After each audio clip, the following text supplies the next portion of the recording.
Nairobi's population has doubled over the last 20 years. As a result, new townships have sprung up, which are poorly planned.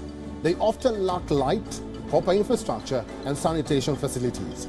However, the Kenyan government has come up with an innovative solution. The country is building a smart city which will be designed to promote a sustainable lifestyle. More in this next report.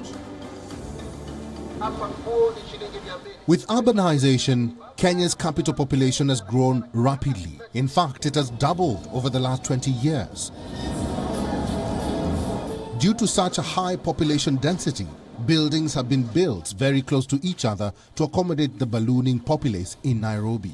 The building is quite big and we have to use the electricity throughout the day because we can't manage to do anything here without the lights. So when the power is out, we ought to turn on the generator because that's the immediate alternative that we have.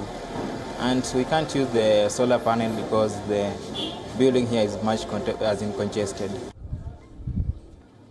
Many new satellite neighborhoods have sprawled around Nairobi due to overpopulation. That too with very little planning or regulation. As a result, many residents struggle to receive even a shred of natural light and have to rely on light bulbs most of the day. The sewage in these neighborhoods is also mismanaged. Rainwater is left to run down the streets, often causing floods and overwhelming the sewer lines. Here where I live, there is a problem with light. Even if you open the window, it does not let the light in because of the congestion. There's a problem when it rains because we don't collect rainwater, we use borehole water, and there's a problem with sewage. To overcome these problems, the Kenyan government is planning to build satellite cities from scratch. And this time around, they intend to keep environment in mind.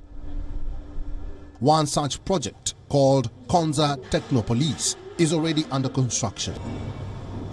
The upcoming smart city will feature sustainable architectural designs that factor in rainwater collection and use solar power.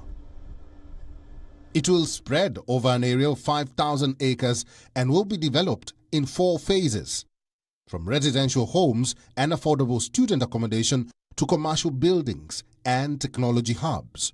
Developers say the smart city will cater to both ends of the market. For ensuring that water is consumed adequately, we ensure that the buildings are designed with sensors in the flushing of toilets and also in the washing of hands. For this, we also encourage water harvesting, especially during rainy seasons. We have storage tanks under there so that you can pump them up and they can be used for flushing of toilets. One major challenge that the engineers face is the sustainability of construction materials. The material used to build the city must be green with low embodied energy. The Technopolis has set aside green spaces and has adopted green building practices, which are aimed at reducing greenhouse gas emissions within the city and ensuring a clean environment.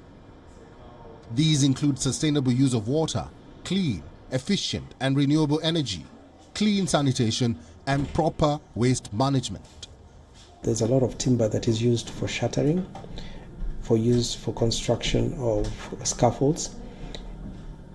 Our approach to ensure that it's sustainable, we have multiple use of a simple resource such as timber, so that rather than using it for a single use, it is reused for a different application, as mentioned. According to the United Nations Environmental Programme, real estate accounts for up to 30% of global greenhouse gas emissions.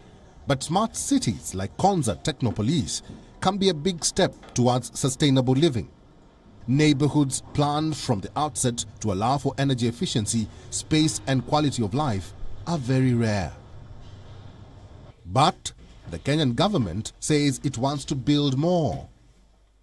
Bureau Report, World of Africa.